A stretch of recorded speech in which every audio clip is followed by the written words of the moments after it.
Hi, we're at session 8, which means that we're trying to have either an honest ending or an honest beginning with clarity.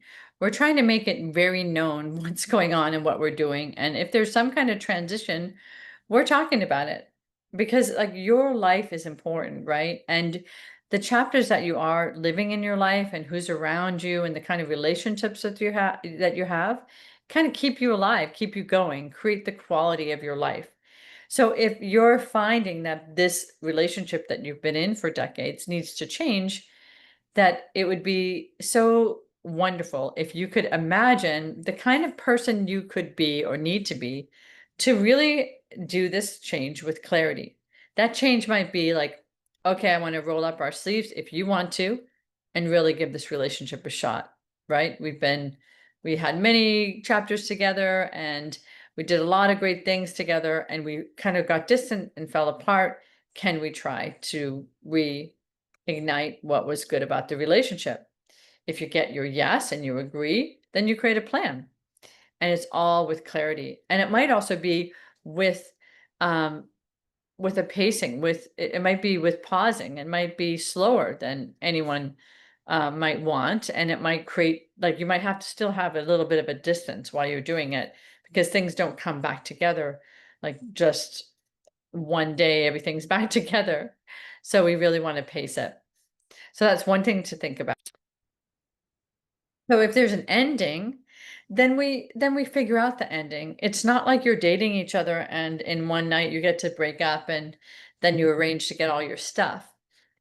The other thing is we pace it so that there's a plan. So both people are not nervous about the plan. So if there's a move out, if there's a financial change, or if there's a need to like sell a house um, or move to a different area, that all of that is planned and it doesn't happen overnight. It happens gradually.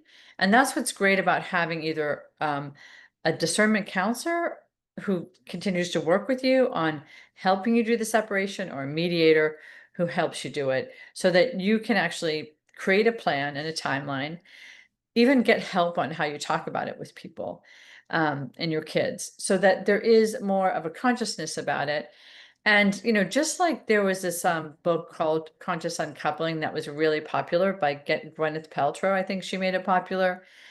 It talked about like there can be some kind of ritual and respect that's given at the end of a relationship. Like not all relationships um, last in a passionate level for a lifetime, right? And that's real and that's a fact. But sometimes there's a way to just acknowledge like the good parts of a relationship and then the change, and that there might be a friendship or an acquaintanceship that happens in the future. And it takes a while, right? Because it takes a while to stop being around somebody, to not live in the same place, to figure out who's going to get the place, to figure out money stuff, to figure out how to talk to community friends and kids and family.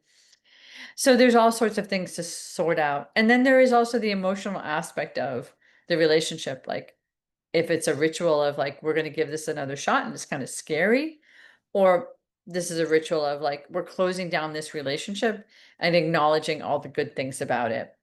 And then we're going forward.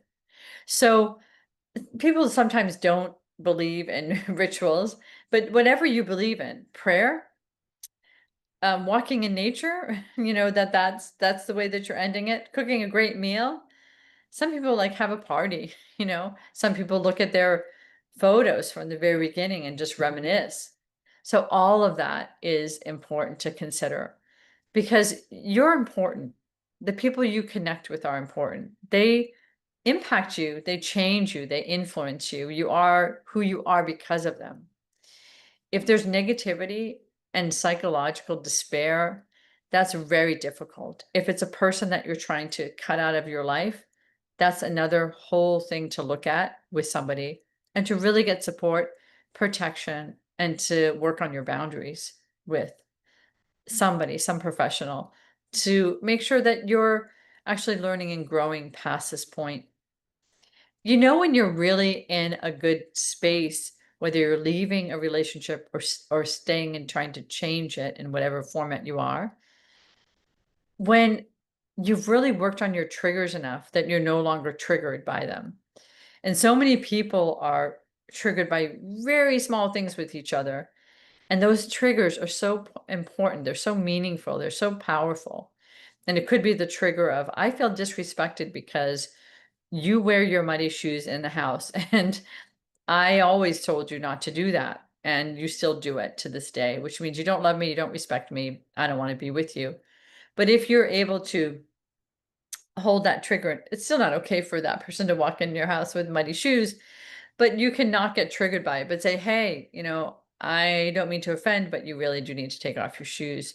And you look at that as not like, see, that's the reason why I'm leaving that person.